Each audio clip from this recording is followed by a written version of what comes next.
2021 Media Impact Forum. I'm Vince Staley, Executive Director of Media Impact Funders, and we're sorry that we're not able to meet you all in person as we traditionally have done, and hopefully by next year we'll be able to see each other in the flesh. But in lieu of being able to meet one another in the hallways, we'd like to invite you to say hello now in the chat, say who you are and where you're participating from, if you wish. And I also just want to say a quick word of thanks to the whole MIF team, and especially our program consultant, Roshni Milia, for designing this program. In the meantime, this year we have reimagined the forum as a series of programs over the next few months, and our forum will focus on evidence-based communications in science, health, and the environment. This is a topic of great concern for many funders in our network, and nowhere more so than our dear friends at the Rita Allen Foundation, which is seeking to advance a commitment to civic science where public policy decisions are informed by sound science and active citizenry. And now I would like to invite Elizabeth Christofferson, President of the Rita Allen Foundation and Vice Chair of Media Impact Funders, to get our program started today. Thanks, Elizabeth. Thank you, Vince, and thank you and your team for organizing today's session as well as the forum. And on behalf of the Media Impact Funders Board, we're really excited to welcome you to the beginning of our 2021 Media Impact Forum, and want to thank everyone for joining us. You know, as Vince mentioned, we're doing things a bit differently this year. We're going to host online discussions on the third Wednesday of every month from February to June, mostly to avoid Zoom fatigue, which is, I guess, something that many of us are feeling these days. And nevertheless, we certainly are looking forward to connecting you and your peers to the ideas and opportunities we'll be exploring over the next few months. I know we'd all rather be in person in many ways and enjoying many creative aspects of previous programs too. But from now until June, you'll hear from experts and leaders and your colleagues on the importance of the latest research behind and how your peers are supporting work that really strengthens evidence-based communications in science, health, and the environment. With that context in mind, I really want to talk a little bit about what we're talking about today, which is that fake health news is a serious challenge for funders of media and journalism. Misinformation and disinformation has literally cost people their lives. And these forces, of course, are presenting fresh challenges for all of us and for philanthropy at a time when trust in news is so low. We kick off the forum today with perhaps one of the most relevant and urgent case studies for supporting evidence-based communications, and that is vaccine hesitancy. And I'm really delighted that a very familiar team, one that you've seen before at Media Impact Funders, from the University of Florida's Center for Public Interest Communications, they have just published a new guide on COVID-19 vaccine communications, which outlines 8 principles for building trust through effective strategic communications.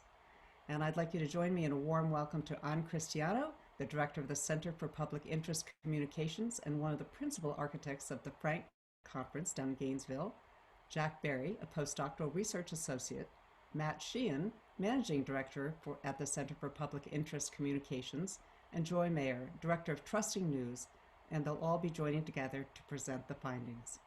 Then we'll break up into 2 concurrent sessions, one for general media funders and the other for journalism funders. And each deep dive breakout session will reframe the way the insights that we've been hearing about may be offering different kinds of values to audiences. And with that, it's my great pleasure to hand it over to Matt to begin the presentation. Away you go, Matt. Great, thank you so much, Elizabeth. I'm just adjusting my screen now that I've shared so I can see you all and see what we're working on today. So we're really excited to join you all as we kick off another season of wonderful discussions with media impact funders.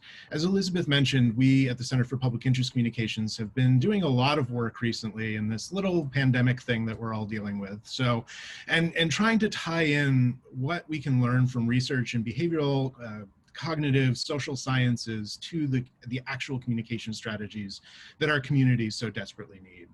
Today, we are focused on trust in COVID vaccines through a media lens. We originally put these frameworks, or this framework that we're sharing with you today together in collaboration with a unit or initiative of the United Nations and in collaboration with a group that you'll hear about in a moment. But when we thought of taking this through the media lens, we thought of none better collaborator in this than Joy Mayer, who's joining us from Trusting News. We've had the great privilege to work with her on many instances, including other dives on trust, and we're really excited about this kind of collaborative effort today. So Joy, we truly appreciate you joining us for this presentation. So just a little bit about us, if you're not familiar with our organizations. The UF Center for Public Interest Communications is a very young startup based at the University of Florida.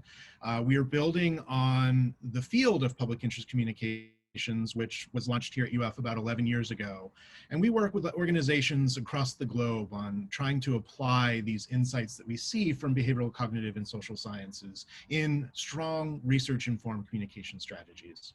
And Trusting News is one of the seminal kind of organizations that are really helping newsrooms and working journalists apply and react to this decline and crash in trust of media and institutions. And Joy is the director of that, and she and her colleagues have done a lot of really great work in concert with the Reynolds Journalism Institute and the American Press Institute on that. So if you're not familiar with her work, you should, and we'll share links on that. So we're excited to dive in. As I mentioned, the framework that we're going through today was funded through a partnership with Purpose, the communication agency on behalf of the UN Verified Initiative. So we have done a series, and some of you may have joined us for previous sessions, on what we call the 8 principles for vaccine communication. We're really excited about that. The center, as I mentioned, is a startup based at the university. We're essentially sustenance farmers, so all of our work really is in partnership with collaborators. And so if we extend the sustenance farmer metaphor, we just have a really big dinner table. So we like to share our discoveries with a widespread public as well. So Anne's going to talk to us a little bit now about the actual UN project and give you a preview of that, and then we'll customize those principles for media and media funders specifically. Thanks, Matt, and hello. It's great to see so many old friends on this call or in this conversation, and we're always so thrilled to be with media impact funders. So when we got the call from Purpose, back in August, they asked us whether we might be able to help them create a guide to build trust in the vaccines that would be coming out soon. Because we knew that communicators were going to be on the front line of this fight, and they really needed some tools to work with. They wanted the guide in record turnaround, and so we decided to identify the foremost scholars in vaccine confidence across the globe. And we pulled together 16 of them for what we call a living lit review, a series of conversations over 5 days where we asked really provocative questions to try to understand their research, their findings, and how we could extract a set of principles that would be really actionable for people who aren't experts in social science. So we identified those scholars. We had these 5 in-depth conversations over a period of 5 days. We pulled out the 8 core principles, and then we checked them with the scholars to make sure that we had gotten them right. And then we tested them through a survey that Jack Barry's going to talk with you about, that we fielded in the UK, Germany, France, and the United States. So our 8 principles to rush to the end. We're going to spend a little bit more time on each of these, but we're going to talk about worldviews. We're going to talk about timing. We're going to talk about messengers, narratives, relationships, social norms, emotions, and motivations. So as we all know, by being engaged in this response, our ultimate public health goal is to get to herd immunity. And positively, while there has been a record pace of vaccines approvals and conditional approvals and so forth, and we're seeing that about 50 to 60% of the population are willing to at least consider getting the vaccine. That's great news. That is a great response and well on our way toward that public health goal. However, experts in this sphere, as you may know, think and believe that we need to have at least 80% of kind of acceptance and immunity to the virus in order to get to that sense of herd immunity. So we still have a lot of work. And particularly in certain populations, we have a great deal of work still to do. So we wanted to provide and to dive in and give some ideas of how we might work within those communities and with those communities in order to get more trust in the vaccine. And throughout this work and throughout others' work as well, we know and have seen that it all really does start with trust. We are putting a foreign substance into our bodies in hope that it will help us fight off this virus. And that is inherently scary. And when there's fear, trust can often overcome fear. So how might we use the insights from our research and the research that exists in order to increase that trust? We cannot just tell people to trust us. That does not work. We know that. So we look at some of the underlying issues in the lack of trust. It's not that it is a zero-sum game or either or instance.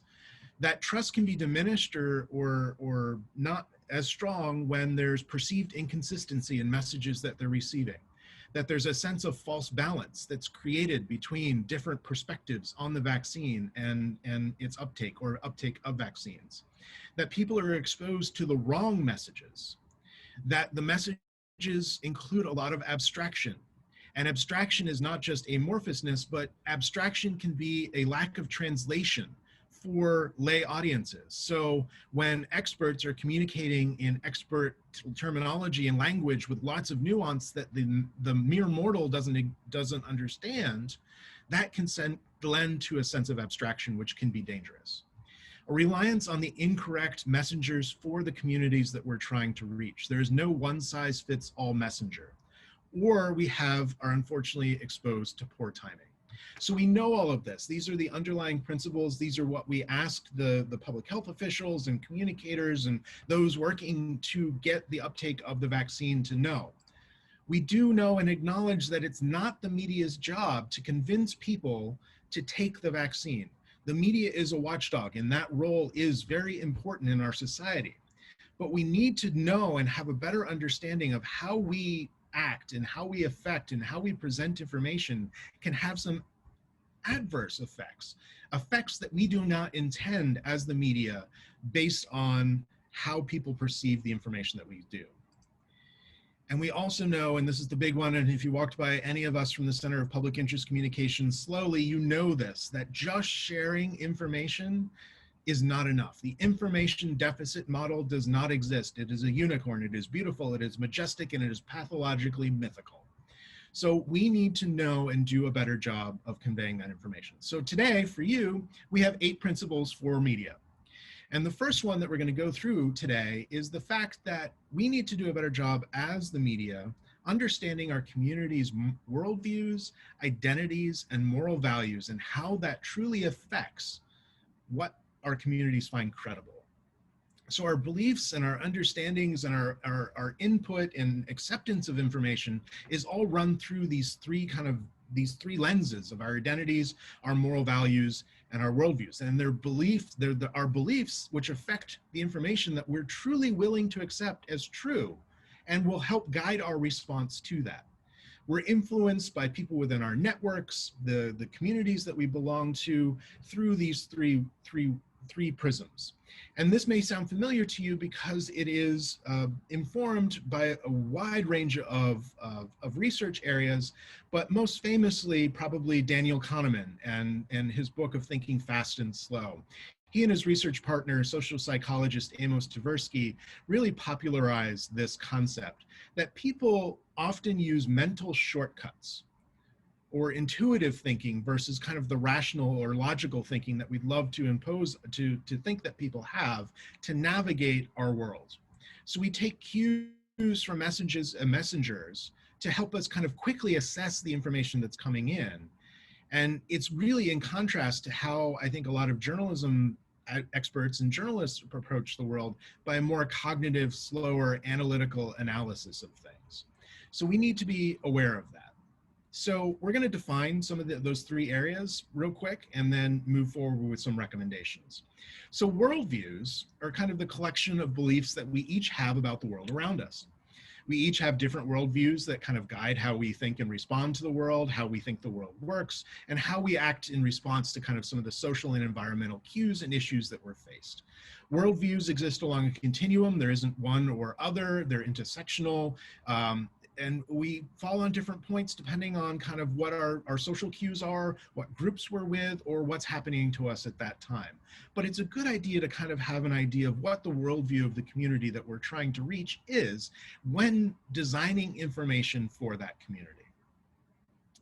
And that's important because if we're creating and crafting or delivering information that runs counter to that worldview, we can really have that harmful effect of triggering information avoidance or even giving a perceived threat. And when we have a feeling of being threatened, we disconnect or we try to extract ourselves or we fight that information. And I think we can kind of see that a lot if we look at information through a polarized lens of what is found true or what is not. Our moral values are also important when we're looking at our community. Research on moral values and decision making suggests that people support issues that kind of resonate with their existing beliefs and compare those existing beliefs to the new information that comes in. There's a very rich vein of research called the moral foundations theory that identifies a couple different ways of how people approach moral values. And we can actually look very closely, particularly in a US or Western-based perspective, of how those moral values kind of align with our political ideology. So moral psychologist Jonathan Haidt suggests that people kind of rely on affectation or whether something feels good or bad in order to kind of make these decisions about what information is true or not. And we need to have that understanding. So it's not a high information versus low information component. Often it is that the information as it's presented kind of runs against the moral values of the community that it's designed for. So we see this is a really deep vein of research, but we thought we'd share some of these high-level insights with you. We know that folks who tend to be more conservative are motivated by moral values of in-group loyalty or respect for authority or purity and sanctity. And those that have more of a liberal value system are more subscribed or attracted to information that's framed in such a way that it's a protection from harm or it's an issue of fairness. So if you're presenting information from a perspective of fairness, that may not be a true motivating way of conveying that information for a very conservative community. Our identities are also critical components to kind of how we see the world and process information. And our identities can be derived from the groups that we're belonging to, our background, our history, all of that. We self-select them. And we try to surround ourselves, and many of us surround ourselves, with people that are like us. So it's kind of a self-reinforcing cycle. And research strongly suggests that we're really unlikely to separate ourselves from the groups that we identify with. And when we get into later around social norms and some of the other aspects and components, you'll see how identity really plays into the information that we are presented. So as Anne mentioned, we had a couple scholars engage in this process, and she's going to walk us through a couple of their thoughts and top-level findings from them. So one of the things that Jonathan Kennedy, who has expertise particularly in the area of global health, shared with us is that one thing that's really important is to understand that people's attitudes about the vaccines are in line with how they think the world happens. So if you've got somebody who is naturally sort of concerned about the pharmaceutical industry or naturally wary of government, you're going to see that manifested in these deep structural determinants of vaccine hesitancy. So this is going way beyond simply saying the vaccine is available, here's when your appointment is, and really getting at, we have to understand what people hear when they hear us talking about vaccines. Monica Skokspana said that we really have to resonate with people's personal values. We have to understand what is important to individuals and how getting the vaccine will help them return to the things that are important.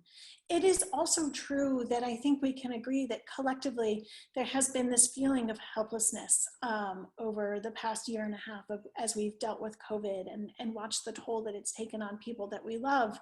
And so connecting the vaccine to that sense of personal agency, to being able to regain control over our lives, is really critical to building that trust. Anne?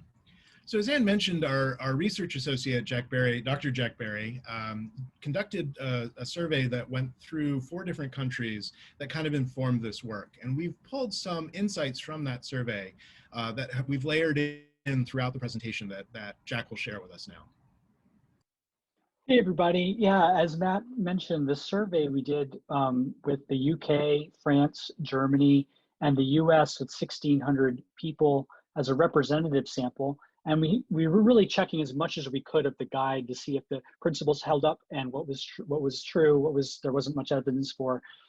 So what we found were some pretty interesting findings. And for this one in particularly, we found that people who are more loyal to their in-group as compared to those who are less loyal to their in-group, which has been shown to be connected with being politically conservative, as Matt mentioned.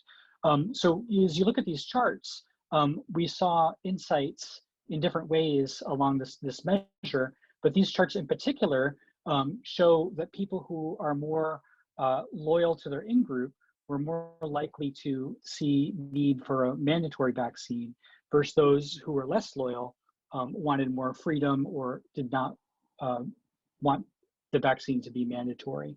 And this was a Western sample, so it wasn't too surprising that we saw this difference.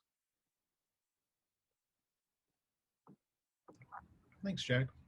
So we mentioned earlier that identity plays a large role in how we see and take in information. And we see that conspiracy theories in particular can very much reinforce and affirm identities. And that is why they become so incredibly sticky and so hard to extract. There's a bunch of research on this, one that we particularly love that we can put the link in the chat, I believe, or I'll try to do that as we move into the next slide, is a piece from Mother Jones that kind of chronicles and shows how QAnon infiltrated and took over mom groups, which you'd never really think about putting together, you know, soccer moms and QAnon, but apparently they're like peanut butter and jelly these days. So we'll go from there. So now on to our recommendations. So the lens that I look at this through is what journalists can do in response, my wish list for what journalists would do to cover vaccines responsibly and in a way that is found credible. So a few highlights from this last theme. It's just so important to understand your audience well enough to know what issues are most important to them and what values they are bringing to their decision-making process. So investing and really understanding those community perceptions are so important, and that involves deep listening with your community and just understanding your audience well enough to really wrap your brain around that and talk about it in the newsroom. The next thing to talk about in as messages, as coverage as planned, is who we are as communicators and how our own worldviews and values influence the way that we present things. That can be a tough sell for newsrooms to really participate in a deep conversation about who we are and our own biases and maybe what we don't see based on the experiences we bring to our work. But it is really important to recognize that as journalists, we often have a focus on fairness and equality and holding people in power to account, and that those things might speak deeply to some of the people we're trying to reach. And as Matt was saying with the Moral Foundation's work, might not speak at all deeply to some of the other people we're trying to reach. So that just goes back to understanding where people are standing as they look at this issue. Great. Thanks, Joy. And I must confess, I missed a talking point earlier, that if there are questions that come up as we go through these, we will have time for a Q&A toward the toward the latter part of the hour that we're with you so far before we head into the discussion groups. But our team is monitoring the chat, so feel free to add your question there. And we're all very accustomed with interrupting each other, so we will share any insights that come from that. So our second media principle that we want to talk about today is one of timing, and the importance of timing when it comes to building trust and getting the information that will stick. We see time and time that research affirms time and time again that people trust or have more trust in information that they see first. So that first imprint has a lot to do with how that issue or that message is framed to them as they go along. Seeing the same message over and over is incredibly important. So consistency counts, and it's not a shot, if you will, and they're protected against it. It is an ongoing care system that needs to be reinforced multiple times and from multiple directions. So that gets into kind of the different messengers, different trusted messengers with the same message, and customizing. We'll talk about messengers later on. Customizing that as it comes in, and these critical and kind of systemic and strategic timing issues really do a great deal to encourage more critical thinking when presented with information that runs counter to what their first impression may be. So a tactic that we get from the research is something called inoculation theory. And one way that we can illustrate that is there was a study that was conducted by Lisa Fazio and some of her colleagues that showed kind of how repetition and seeing the same information over and over again can create a sense of information seeming true. So in the study, Fazio and her team, Dr. Fazio and her team, shared saris and kilts, and we all kind of know the difference. They're both cloth, they're both kind of flowy, but they're not the same thing, right? So if we started showing pictures of Scottish men in their kilts and started calling them saris, that information started to stick with the communities that were exposed to that message. So that shows kind of a negative inoculation, but we can also find positive inoculation theories, particularly highlighted in a couple examples that we have coming up, but also from the research. And Anne, do you want to take us through Dr. Hutchins's perspectives? Yeah, and plus I love to talk about inoculation theory because it's so handy that there's a theory that's named for vaccines. That makes it super easy to explain. So inoculation theory works exactly like a vaccine does. When you get the correct information there first, you're going to find that people are far more thoughtful about the information that's presented to them. So for example, my dad was headed to the doctor for his annual checkup, and I said, when you talk to your doctor about the COVID vaccine, he's going to tell you you might want to wait and see how it's going. And your response to that is, I don't want to wait and see what COVID feels like. And so sure enough, he called me on the way out of the doctor's office and he said, you wouldn't believe it. The doctor told me to wait and see. So using those kinds of inoculation theories works really great in interpersonal conversation, but it can also work really well in news coverage as well. So one organization that's really smart about inoculation theory and also called pre-bunking is First Draft. I did a lot of work with them over the last year on misinformation and the election. And as part of their psychology of misinformation training, they talk about inoculation theory. And here's one example. Matt and I in our breakout session will show other examples of what we hope newsrooms will do. But here's one example from a nonprofit called Wisconsin Watch, where they actually labeled it pre-bunking, but said, hey, Wisconsin voters, don't fall for it. Here's some of what you're going to see. And we're going to go ahead and establish early in the conversation. The timing is so important. What First Draft does is trains journalists to be their sort of early indicators about misinformation. We're seeing this rumor flourish before it takes off. Let's inoculate folks against it. So a few recommendations based on this section. We know that simply sharing the truth, sadly enough, is not enough.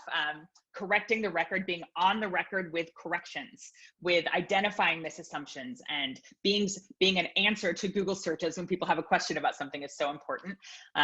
too often we think as communicators that if we just don't give oxygen to misinformation, that it will take care of itself. And we just know that it reaches a tipping point, and we've just got to be there on the record. And then considering what else is happening at the same time and what other messages people are getting is so important, so that you can, even in putting out the truth, the accurate information, can acknowledge, we know you might be hearing a lot of things. Here's why this information is credible. Great, thanks, Joy.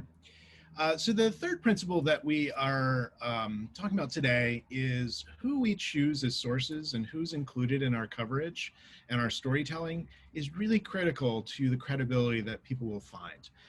So we need to know kind of and be more critique and critical about who those sources are, who's included in our story, who's delivering the source of information, and are they best designed to work with the communities that we're trying to reach. So in the academic literature and kind of the public interest communication approach, we call those not sources, but we call those messengers. Sources and messengers are pretty much the same thing. We know that within different contexts and societies that people trust different messengers depending on if it's a tight or a loose society. And we want those messengers to kind of have specific expertise and knowledge with the communities that knowledge of and with the communities that we're trying to reach, as well as understanding their motivation and helping be transparent in sharing the motivation of the source, not only for why they're engaging in this, but why they do the work that they do. So we know through the research that we tend to trust our in-group versus our out-group. So if all the messengers that and sources that we're sharing aren't looking like the communities or aren't from the communities that we're trying to reach, could be considered an out-group. So while Fauci and all the muckety-mucks in the CDC are certainly knowledgeable, if that's the only source that we have for a community that may be resistant or not trusting of large governmental institutions, we're not going to be successful in getting that information through. So we need to be critical of that. And apolitical can often be crucial in terms of sourcing, but sometimes for some communities, we need the political messengers as well to get there. And to get that information in. And I think that's why we see such a strong divide right now in the US of those that are resistant and those that aren't, because of the political messengers that people trust are not sharing the messages that could lead toward that herd immunity behavior. Yeah, and we wanted to get into the details here with who were the trusted messengers and where they were getting their information during the pandemic and also for the vaccine. And we see a very similar finding. This chart is from where people get information from the pandemic, but it was the same exact order for where they get information and who they trust for the vaccine. And as you can see, national health professionals, scientists, and researchers, and even your personal doctor were by far the highest. In the 40s, people were saying they were trusting their advice. And then it dropped significantly to friends and family, government, politicians, pharmaceuticals, and then there's a host of other lower ones as well. And at the bottom was celebrities. And I don't know about you folks, but I'm not trusting my favorite rock band's ideas about the vaccine anytime soon. But celebrities were significantly low compared to what we saw. And then as Matt was talking about as far as local trusted messengers, we saw that in the survey as well, with people across the 4 countries all saying that they preferred to get information from people in their community than from distant experts.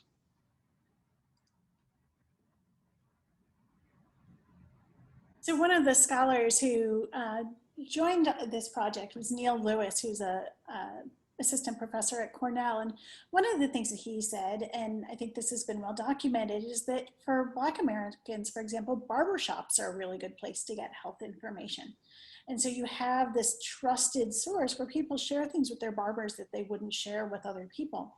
So then what that means for us is to work with the barbers to make sure that the information that they're sharing is really solid and credible. So the first step is to really listen and figure out who those messengers are, and then to earn trust with the messenger so that you can be assured that they're passing along good information.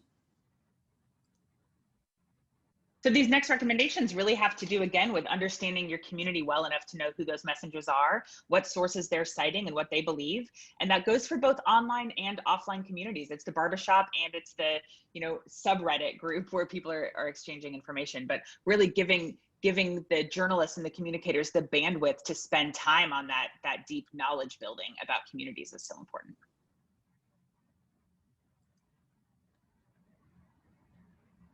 Great. So I see we've got a couple questions in there. Anne, anything we should highlight? You're muted right now too, by the way. Yep. Yeah, John, thank you.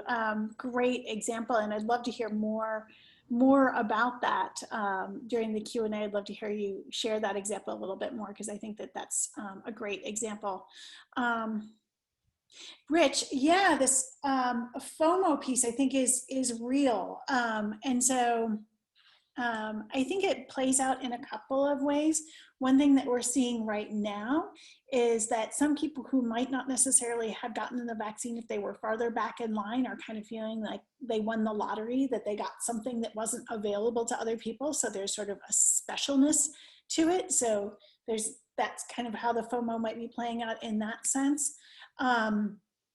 And then I think, yeah, if you had somebody who is sort of a transformed QAnon believer who has a really compelling story to tell about their own change in perspectives, I think that that's some of the kinds of storytelling we need. But we need lots of stories to build that narrative. And that's a really great segue into this next principle, is the power of story and the power of narrative. And the fact that we need to be telling stories, and actual stories, for this information to sink in. There's a lot of ways of conveying information, from clinical reports to databases and raw data and all of that fun stuff. But we know from the research in multiple reigns that the best way of communicating with non-expert audiences and getting that information through is through the power of narrative. And that is something that the media does very, very well. So let us activate that in conveying the information designed for our community.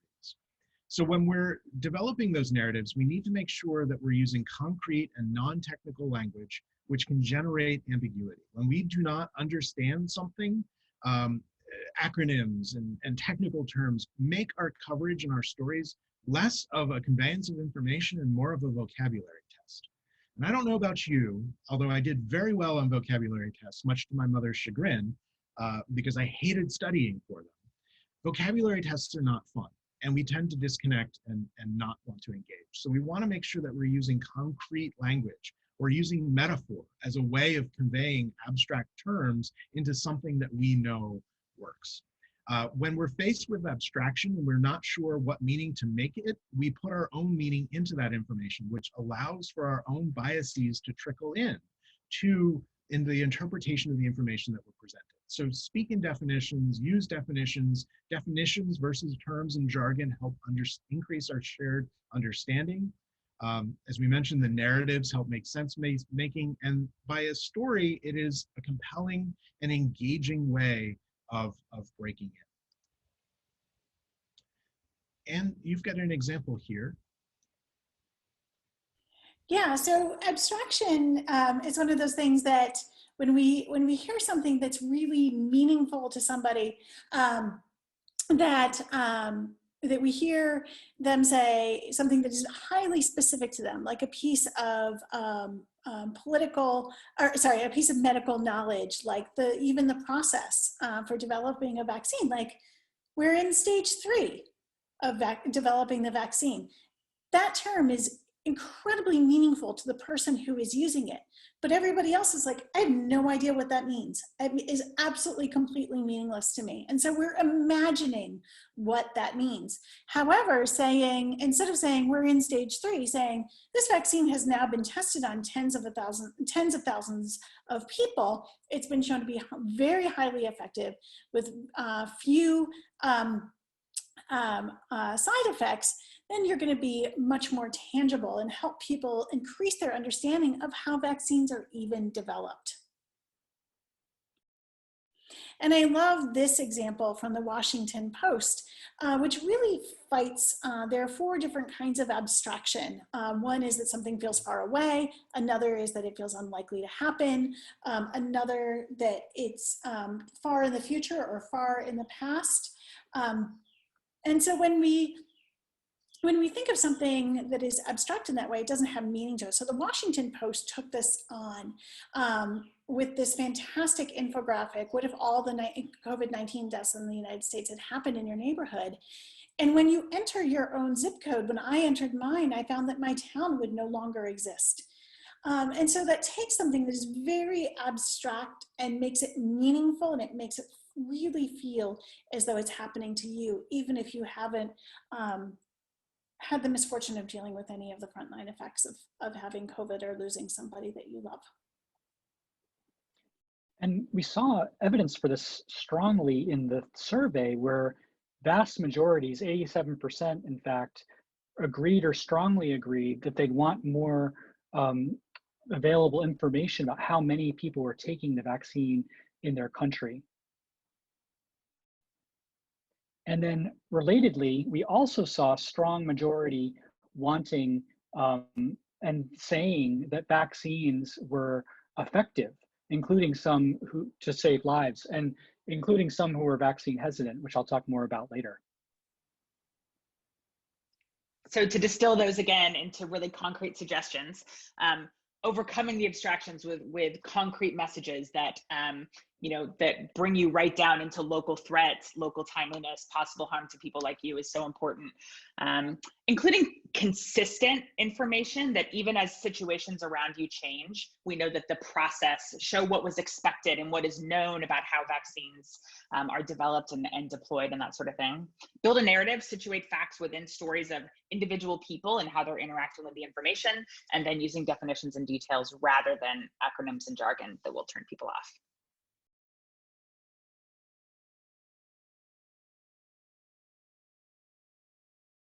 Right.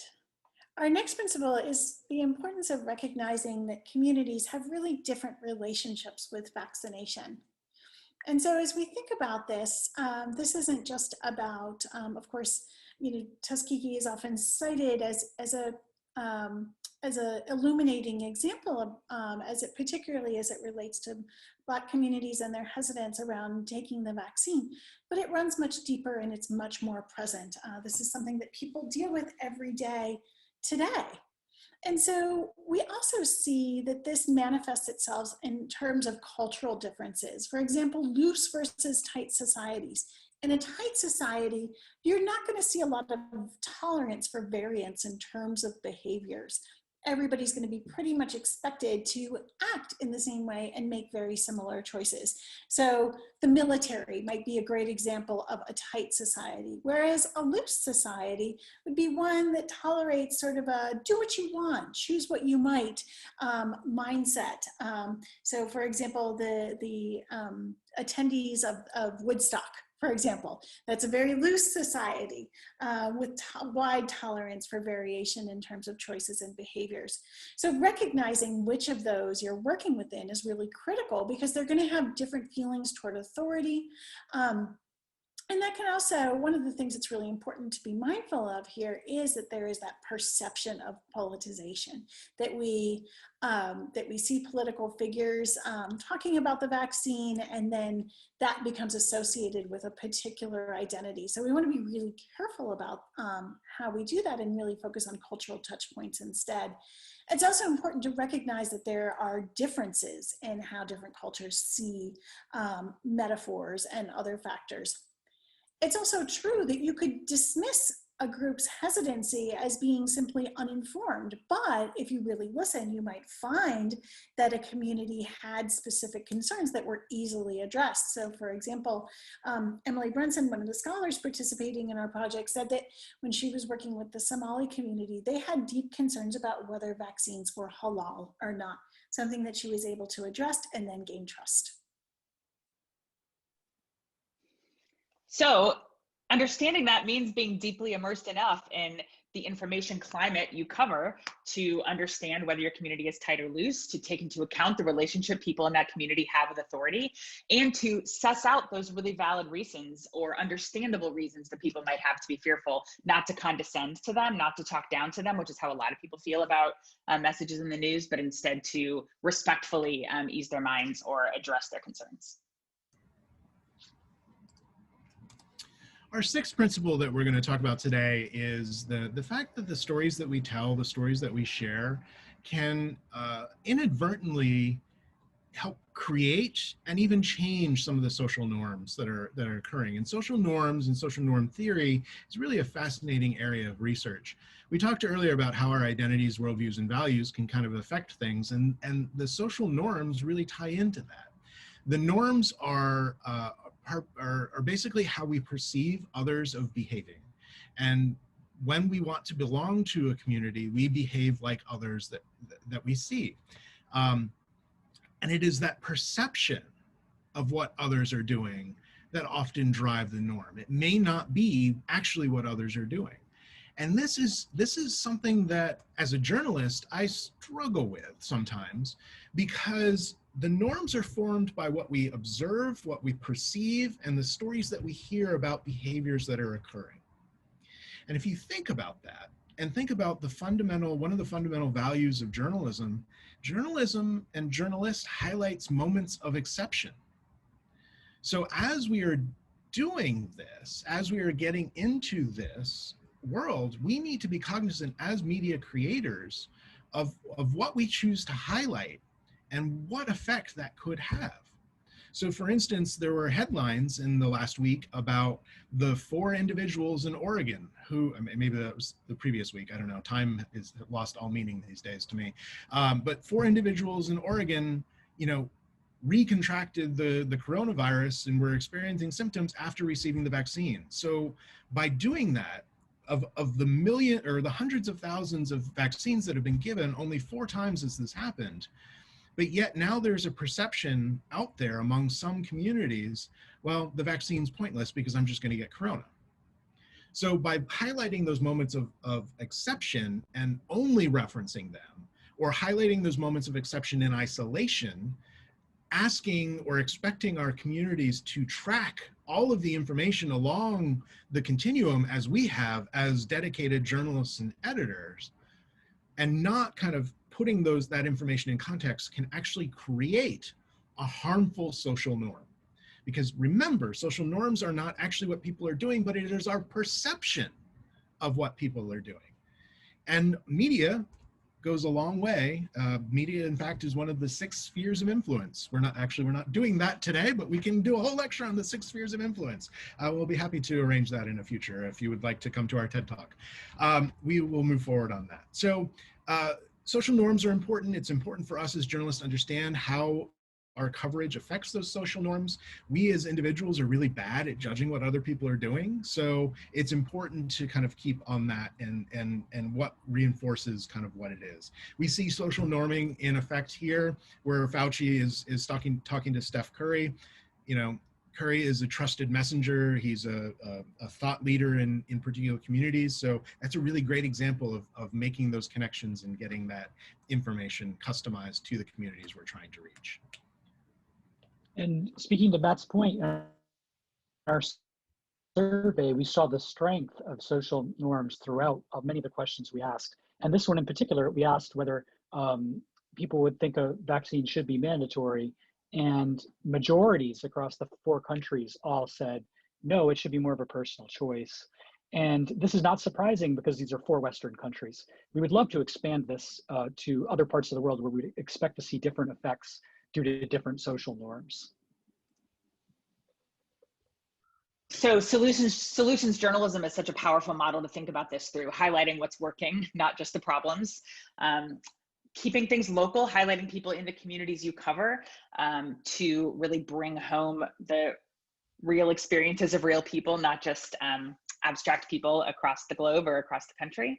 And just really, my sincere wish is that in our evolving definitions of what is newsworthy, that we as journalists would think very carefully about how we cover exceptions, recognizing that they then become perceptions of reality.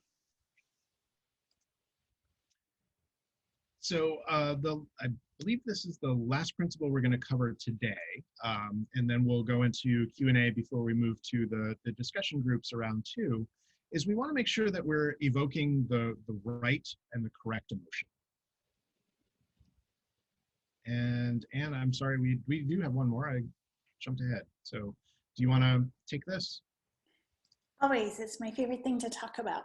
So emotions invoke specific behaviors. We might think of an emotional plea as sort of a catch-all for something that is often sad or heartfelt. But the reality is that emotions like fear invoke a specific behavior. And that behavior can be uncertain. It might make people flee. It might immobilize people, and we've certainly seen fear used as an immobilizing tactic. It can increase information seeking, but when information seeking and fear are combined, it can open people to misinformation. So fear is a really dangerous emotion to invoke.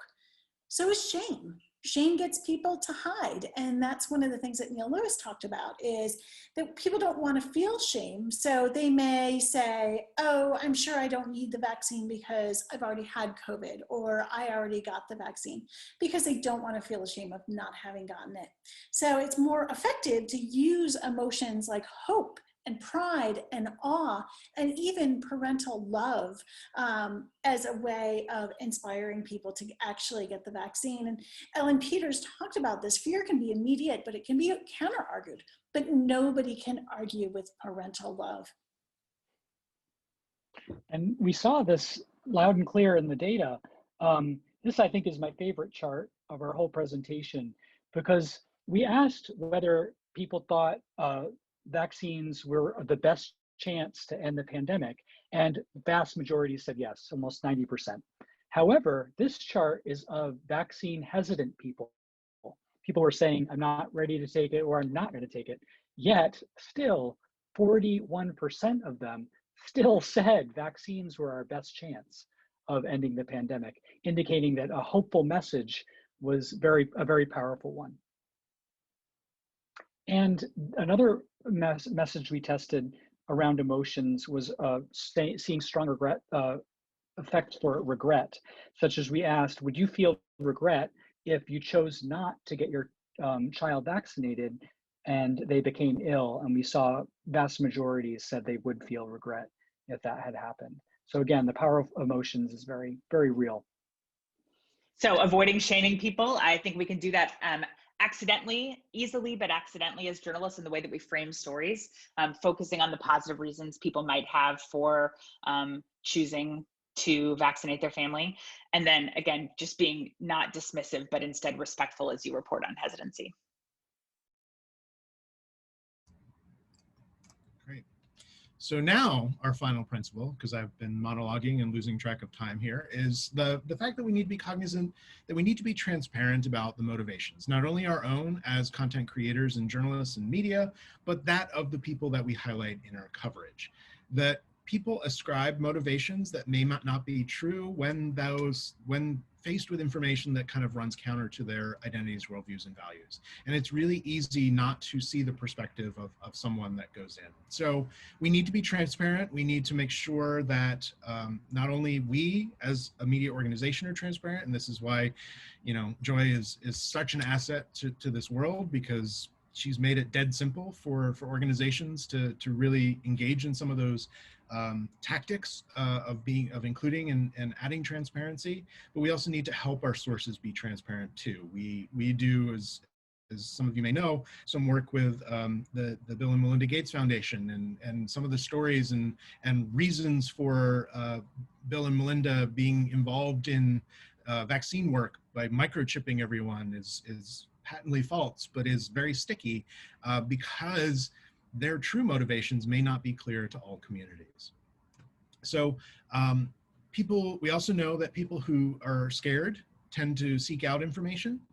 So it's important that the information that's there is believable to them, and that they will find the information that they need versus the information that affirms them.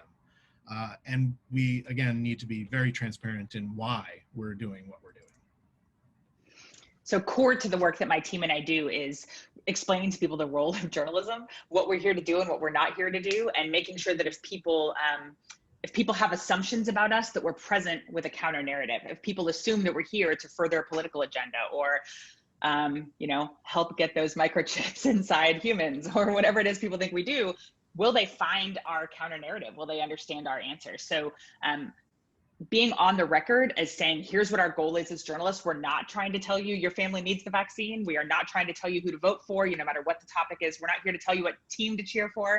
We are here to help you make decisions that you feel good about to keep you and your family safe. And there are a lot of ways I'm happy to talk more about offline what that can look like for journalists to be sort of on the record about their motivation.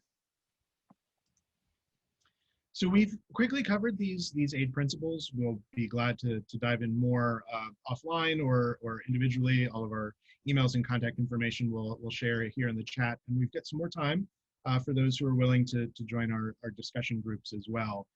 So we'll go from there. The original report is also available to you. If you go to realgoodcenter.org/vaccine, you'll see the UN report, and Jack and Ann's great work along with the team will appear there. We are doing much more work in vaccine, particularly around bystander messaging and collaborating with Joy on guides for local media for vaccine as well. So we're not ready to release that information yet, but if you stay tuned with us and are willing to kind of share, if we don't already have your email, we'd love to kind of include you in our periodic updates on vaccine research communication. So if you go to hi.realgoodcenter.org/MIF2020, there's a sign-up form there that will give us your information. So we have been taking questions throughout, but we do have a couple minutes for questions now before we go into the discussion groups. And it looks like you've been answering them, but I'm wondering if there are other things, or Vince and Roshni and Elizabeth, if there anything. Yeah, Matt, I wonder if you might want to just elaborate verbally for what Anne was addressing to John Funabiki's question on myth busting.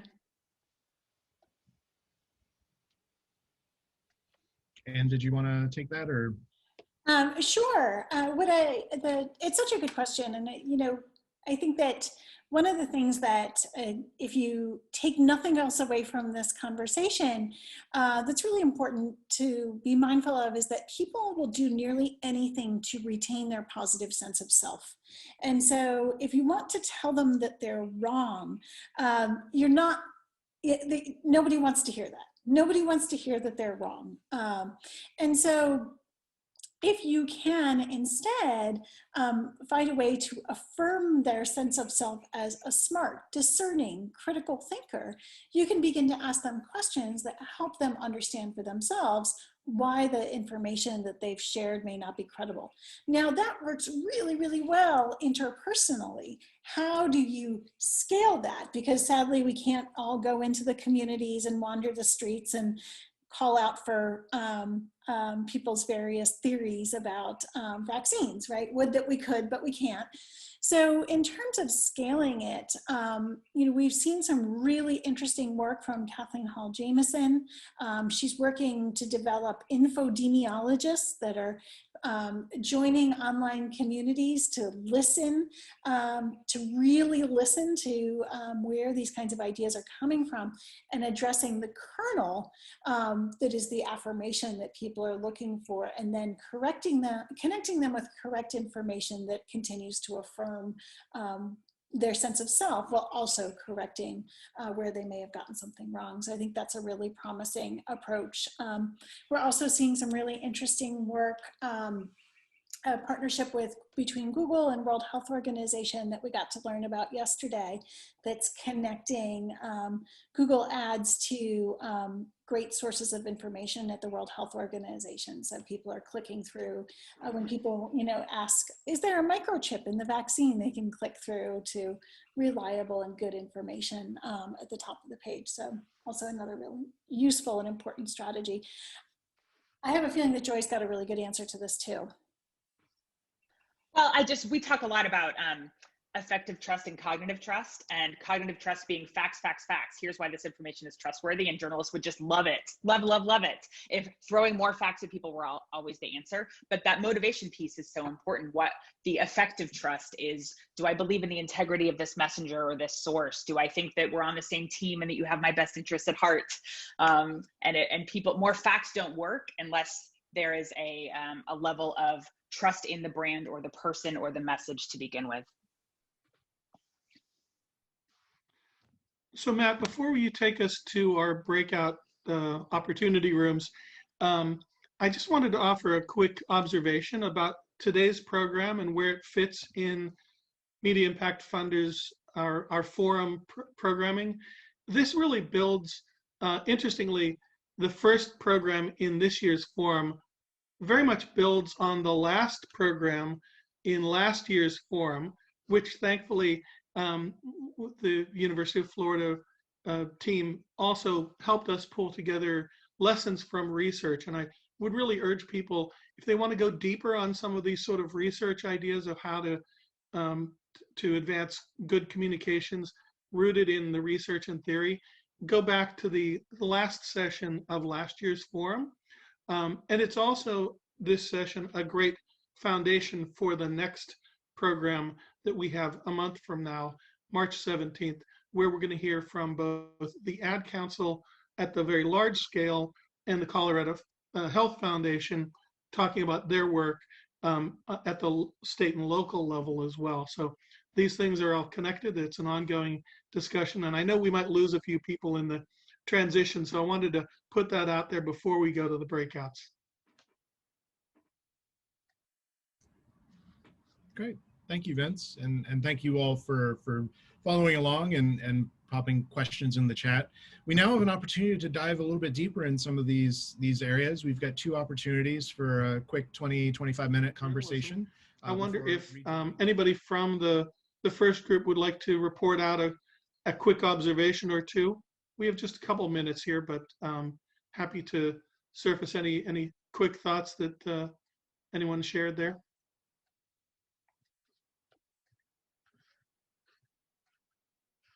Oh, wait a second. It feels like there's actually several funders doing work in this space. So they've already started thinking about it. They're working with communities of color. Yeah, so excited to hear, that there are multiple funders doing work. That's great. I hope all of them will join the next discussion we have in a month, because that's exactly going to land right in the space that we're talking about. I think in our session, we heard a little bit about the shifting role of the journalist, but also the persistent tension between being an advocate of a particular set of information and also just being a journalist who is reporting information. And John Funabiki is always bringing us thoughtful contributions to the way of reframing things, and how for a lot of journalists, it's now rethinking a way of having a conversation with the reader and the audience, and not just reporting facts to them as a top-down kind of dialogue. And it was a great discussion. So lots to look forward to in the next session. I think that's really all we need to say here. We're at time. And I want to thank everyone for their participation and look forward to welcoming you back next month. Thank you all.